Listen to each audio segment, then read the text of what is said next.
The cell was colder than usual that night. Saint Francis noticed it the moment he lay down on the stone floor, his cloak folded beneath his head.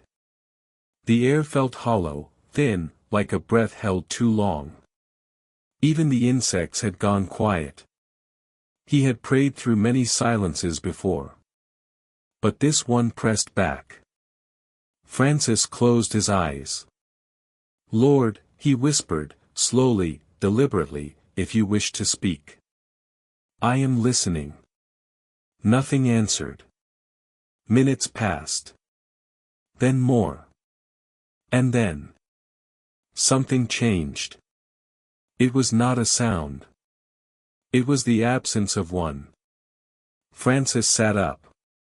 For as long as he could remember, prayer had always been met by something: warmth, resistance, peace, sorrow, even struggle. But now, there was only emptiness. As if heaven itself had stepped away. His chest tightened. He rose to his knees. "Have I offended you?" he asked, quietly. "Have I grown careless?" Still nothing. Then. From somewhere beyond the walls, beyond the night. A voice spoke. Not loud. Not gentle. Just certain. "Francis." The saint froze. He did not turn. He did not breathe. "Yes," he said at last. "I am here." The candle beside him flickered once, and went out. Darkness flooded the cell. "You have warned them of pride," the voice continued. "You have warned them of greed. You have warned them of cruelty." Francis bowed his head. "Yes, Lord. But there is one way souls are lost," the voice said. "That you have not spoken of." Francis swallowed. "Tell me," he said. There was a pause. A long one. Then the voice said. "They stop listening." Francis frowned. "Listening?" he repeated. "To your word?" "No," the voice replied. "To my presence." The darkness seemed to lean closer. "They still pray," the voice went on. "They still speak my name. They still walk into my houses." Francis felt a chill creep up his spine. "But their hearts," the voice said, "have learned how to move without me." Francis shook his head slowly. "Lord, how can this be?" he asked. "If they pray, if they worship." "They no longer wait," the voice interrupted. That word struck him harder than any rebuke. "Wait. They speak," the voice said. "But they do not remain silent long enough to hear." Francis pressed his palms against the cold stone. "Is silence truly so dangerous?" he asked. The voice answered immediately. "Yes." And then. The silence deepened. Francis felt himself pulled. Not in body. In awareness. The cell vanished. He stood instead at the edge of a great road, wide and smooth, stretching farther than the eye could see. Thousands walked upon it, men and women, young and old. Some carried crosses. Some sang hymns. Some held prayer beads in their hands. And yet, above them, heaven was closed. Not locked. Just unattended. Angels stood still, wings folded, watching. None descended. "Why do you not answer them?" Francis cried. "They no longer ask me anything they have not already decided," the voice said. Francis watched as a man stopped along the road, lifted his hands, and prayed aloud, passionate, eloquent, confident. Then, without waiting, he turned and continued walking. "He never listened," Francis whispered. "He never intended to," the voice replied. Another woman knelt, tears streaming down her face. She begged for guidance, for peace, for truth. But even as she spoke, her mind raced ahead, planning, choosing, deciding. She is sincere, Francis protested. Yes, the voice said. And still unreachable. Francis felt something break inside him. Lord, when did this begin? When silence became uncomfortable, the voice answered. When stillness was treated as emptiness. When waiting felt like wasting time. The road darkened. Faces blurred. Francis saw souls who had once felt the nearness of God, now moving only by habit, memory, routine. They believe I am distant, the voice said. But it is they who no longer remain. Francis fell to his knees. The brothers noticed it first. Francis no longer ended his sermons with blessing or benediction. Instead, after his final words, he would simply stop. He would lower his head, close his eyes, and remain utterly still. At first, people were confused. Some shifted their weight. Some coughed.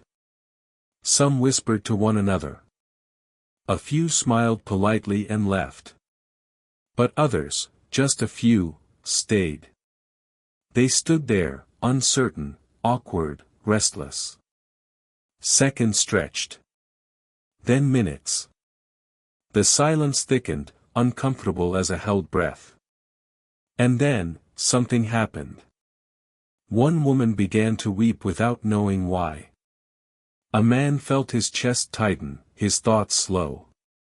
A child tugged at his mother's sleeve and whispered, "Why does it feel warm?" Francis said nothing.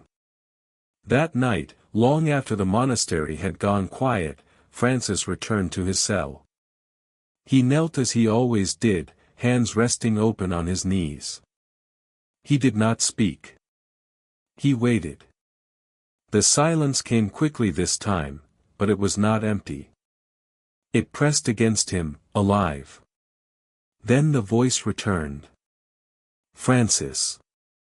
Yes, he replied, softly.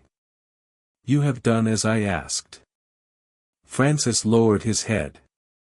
I fear I have done too little. The voice did not correct him. Instead, it said, You have seen how souls drift away. Tonight, you will see where they go. The air shifted. Francis felt the familiar pull, deeper now, heavier. The stone floor dissolved beneath him. He stood in a vast chamber with no walls, no ceiling, no horizon. Light existed, but without source. Time felt, paused. Before him appeared a great multitude of souls. They were not tormented. They were not chained. They were not afraid. They were busy. Some walked in circles, murmuring prayers they had memorized long ago. Others argued, debating truth, doctrine, meaning. Many spoke at once, filling the space with constant sound. Francis searched their faces. Where are we? He asked. The voice answered, where they chose to be. Francis frowned.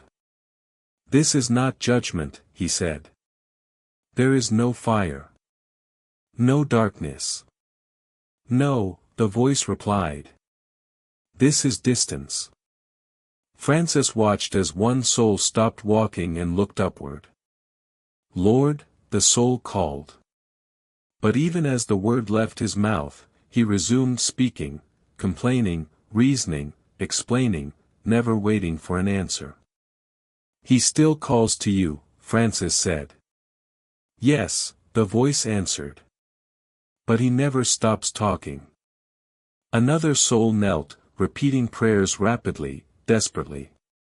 Her lips moved constantly, faster and faster, as if afraid silence might swallow her. She is afraid, Francis whispered. She should be, the voice said gently. She believes silence means abandonment. Francis felt his heart ache. Do they know you are here? He asked. The voice paused. I have never left. Francis's breath caught. Then he saw it. At the far edge of the chamber stood a narrow opening, no door, no barrier. Just stillness. Quiet so complete it felt heavy. A few souls approached it. Most turned away. One man stepped closer, then hesitated. The quiet frightened him. His thoughts slowed. His identity, built on constant motion, began to dissolve. He panicked. No, the man muttered. I can't, I need. He turned back to the noise. Francis clenched his fists. They're afraid of you, he said. No, the voice corrected. They are afraid of who they are without the noise. Francis watched as a single soul, a young woman, did not turn away.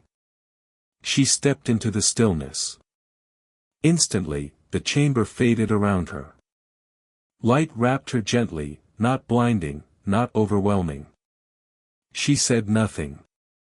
Neither did God. And yet, everything was exchanged. Francis fell to his knees. So many, he whispered. So many never enter. Because no one taught them how to stay, the voice said.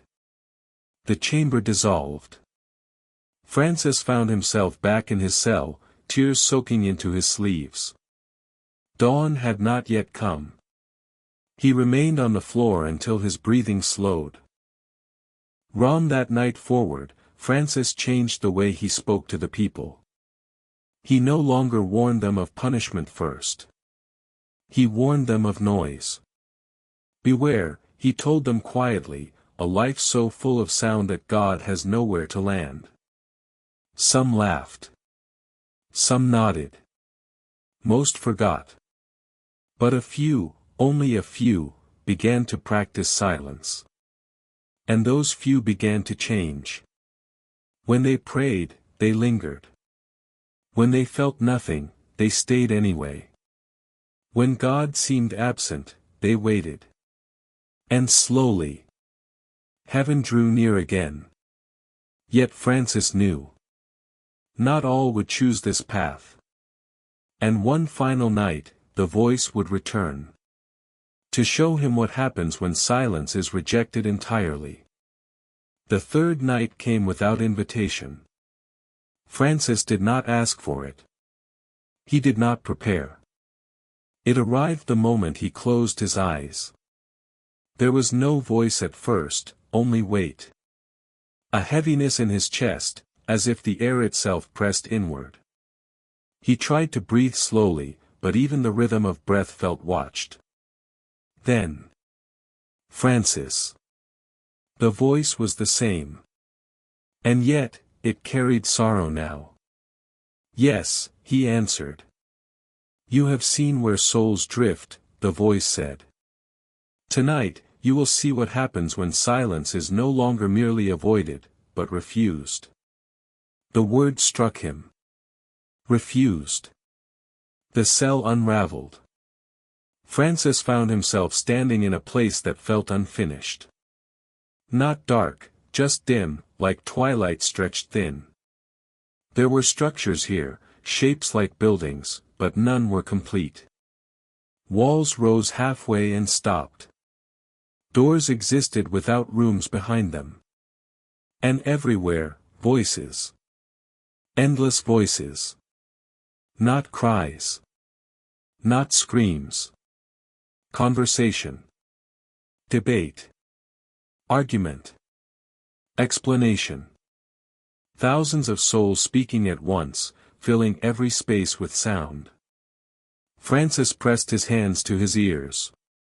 Why is it so loud? He pleaded. So they do not hear what is missing, the voice replied. Francis looked closer. Each soul carried something, scrolls, books, symbols, memories. They spoke of God constantly. They argued his nature, defended his justice, explained his absence. They know you, Francis said. They know about me, the voice answered. A man stood on a raised platform, preaching passionately to a crowd. His words were flawless, his logic precise. The crowd applauded. Listen, Francis said. He speaks truth. Yes, the voice said quietly. But he has not listened once since arriving. Francis's heart sank. Where is silence? He asked. The voice did not answer immediately. Then Francis saw it. Far beneath the noise, like a foundation long buried, there was a stillness, pressed down, suffocated, deliberately ignored. No one enters it, Francis whispered. They cannot, the voice said. They have trained themselves never to stop. Francis watched a woman attempt to kneel. The moment she grew quiet, panic seized her. Memories flooded in, regret, fear, guilt. She sprang back to her feet, speaking rapidly, drowning the thoughts. She is afraid of judgment, Francis said. She is afraid of truth, the voice replied. A terrible realization dawned on him. This place, Francis said slowly, they built it themselves. Yes. No fire burned here. No chains bound them. They were imprisoned by motion. Is there no way back? Francis asked, voice trembling. There was, the voice said. Francis turned sharply. Was? The noise began to change. At first, barely noticeable, voices growing sharper, faster. Arguments repeating. Words losing meaning. Souls speaking not to be heard, but to avoid silence at all costs. They no longer remember how to be still, the voice said. And what is not practiced, is lost. Francis felt tears burn his eyes. This is worse than punishment, he whispered. Yes, the voice said. Because they believe they chose freedom. Suddenly, one soul stopped speaking. Just one. A young man stood motionless, mouth closed, hands trembling. The noise around him surged, as if offended. Francis leaned forward. He's listening. The young man's breath slowed. The world around him seemed to thin. Then, fear overtook him. What if nothing answers, the man whispered. The silence pressed closer. And he broke. He began speaking again, louder than before, joining the noise with desperation in his eyes. Francis cried out. The place began to fade. Lord, he begged, warn them more strongly. Show them this. The voice softened, heavy with grief. I do, it said. Every time they feel the urge to flee silence. The cell returned. Francis collapsed to the floor, shaking. From that night on, his warnings grew sharper, not louder, but deeper. You fear sin, he told the people. But you should fear never being quiet long enough to notice it. Some walked away offended. Others scoffed. But a few, always a few, felt something stir. And one more night remained. The final night. The one where Francis would be shown. Not the consequence. But the choice. The final night did not arrive in darkness. It came at dawn. Francis had not slept. He sat upright in his cell, hands folded, eyes open, breathing slow, already waiting. The first light crept across the stone floor, pale and gentle, as if the world itself hesitated to make a sound. Then the air changed. Not heavy this time. Clear. Francis. He did not startle. Yes, he said. You have seen the danger, the voice said. You have seen the distance. You have seen the refusal. Francis lowered his head. And I have seen my own weakness within it. There was no rebuke. Instead, the voice said, now you will see the choice every soul is given, again and again, until their final breath. The light widened. Francis found himself standing between two paths. They were not marked. Not divided by walls. They lay side by side. On the first path, people moved quickly. Their lives were full schedules, full prayers, full intentions. They spoke of God often. They thanked Him loudly. They asked Him endlessly. But they never stopped. Their lives were motion without rest. On the second path, people moved slowly. Sometimes they spoke. Sometimes they wept. Sometimes they did nothing at all. But when they stopped, they stayed stopped. Francis felt his chest tighten. They looked the same at first, he said. Yes, the voice replied. Until the moment waiting is required. Francis watched as a storm rose over both paths, loss, suffering, confusion. On the first path, people prayed harder, faster, louder. When answers did not come immediately, frustration followed. Some abandoned prayer entirely. Others replaced it with noise. On the second path, people fell to their knees. Not to speak. To remain. Their faces showed fear, yes, but also trust. Time passed. The storm did not end quickly. Yet something unseen descended. Peace, not relief, but presence. They did not escape the storm, Francis whispered. No, the voice said.